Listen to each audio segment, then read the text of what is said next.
Hi friends, இப்போ நடிகர் விஷாலுக்கும் தன்ஷிகா அவர்களுக்கும் இடையே ஏற்பட்ட பிரேக்கப்பால் இப்போ மேரேஜே நின்று இருக்கு. அண்ட் இதுதான் சோஷியல் மீடியாவில் ரொம்ப ஷாக்கிங்கான நியூஸாக போயிட்டு இருக்கு. விஷாலுக்கும் மேரேஜுக்கும் ராசியே இல்லையா அப்படின்னு சொல்லி மீம்ஸ்லாம் வந்துக்கிட்டு இருக்கு. விஷால் அவர்கள் இப்போ சாய் தன்ஷிகா அவர்களை லவ் பண்ணி கல்யாணம் பண்ண போகிறதா இருந்தது.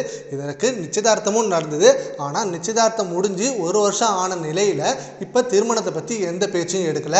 அண்ட் இவங்க ரெண்டு பேரும் இப்போ பேசுறதில்ல அப்படின்னு சொல்லி நியூஸ் வந்துட்டு இருந்த இந்த நிலையில் சாய் தன்ஷிகா ரீசெண்டாக ஒரு இன்டர்வியூவில் எல்லாருமே இதை பற்றி தான் கேட்குறீங்க, ஏன் நாங்கள் தான் நிச்சயதார்த்தம் பண்ணிட்டோம்ல, அப்போவே உங்களுக்கு புரிய வேணாமா, நாங்கள் ரெண்டு பேரும் இன்னும் ரிலேஷன்ஷிப்பில் தான் இருக்கோம், அவரை நான் லவ் பண்ணுறேன், நாங்கள் சீக்கிரமே கல்யாணம் பண்ணிக்க போகிறோம், என்ன கல்யாணம் கொஞ்சம் டிலே ஆகுது, எங்கள் ரெண்டு பேருக்குமே நிறைய படங்கள் போயிட்டு இருக்கிறதுனால எங்களால் இப்போ கல்யாணத்தை பற்றி யோசிக்க முடியல, ஆனால் நாங்கள் ரெண்டு பேரும் கண்டிப்பாக நாங்கள் கல்யாணம் பண்ணிப்போம், அதுக்காக தானே நாங்கள் லவ்வே பண்ணுறோம், தப்பாக ஏன் நியூஸ் போட்டுட்டு இருக்கீங்க, உங்களுக்கு வேறு வேலையே இல்லையா அப்படின்னு மீடியா பீப்புள்கிட்டே இப்படி பேசிட்டு போனாங்க.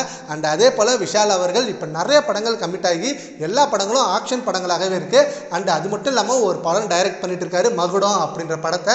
அந்த பட வேலைகள் முடிஞ்ச உடனே கல்யாணத்தை ரெடி பண்ணியிருக்காரு விஷால் அவர்கள். இந்த ரூமர்ஸ்க்கெல்லாம் ஃபுல் ஸ்டாப் வைக்கிற விதமாக இவங்க ரெண்டு பேருமே சேர்ந்து ஒரு வீடியோ ஒன்று ரிலீஸ் பண்ண போகிறாங்க. அந்த வீடியோவில் கல்யாணம் எப்போ அண்ட் கல்யாணம் எங்கே நடக்க போகுது அப்படின்னு செம்மையான அஃபிஷியல் நியூஸாகவே சொல்ல போகிறாங்க. ஸோ அப்போ எல்லாருக்கும் தெரியும் இவங்க கல்யாணம் பண்ண போகிறது உறுதி தான், இவங்க ரெண்டு பேரும் லவ் பண்ணது கல்யாணத்தில் போய் முடிஞ்சிடும் அப்படின்னு சொல்லி. அது மட்டும் இல்லாமல் இப்போ விஷால் அவர்கள் லேட்டஸ்ட்டாக ஒரு வீடியோ ஒன்று ரிலீஸ் பண்ணாரு.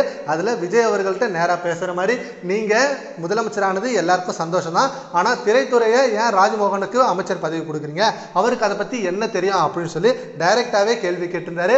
அண்ட் இதுக்கு விஜய் அவர்கள் என்ன ரெஸ்பான்ஸ் கொடுப்பாரு அப்படின்னு ரொம்ப எதிர்பார்க்கப்படுது.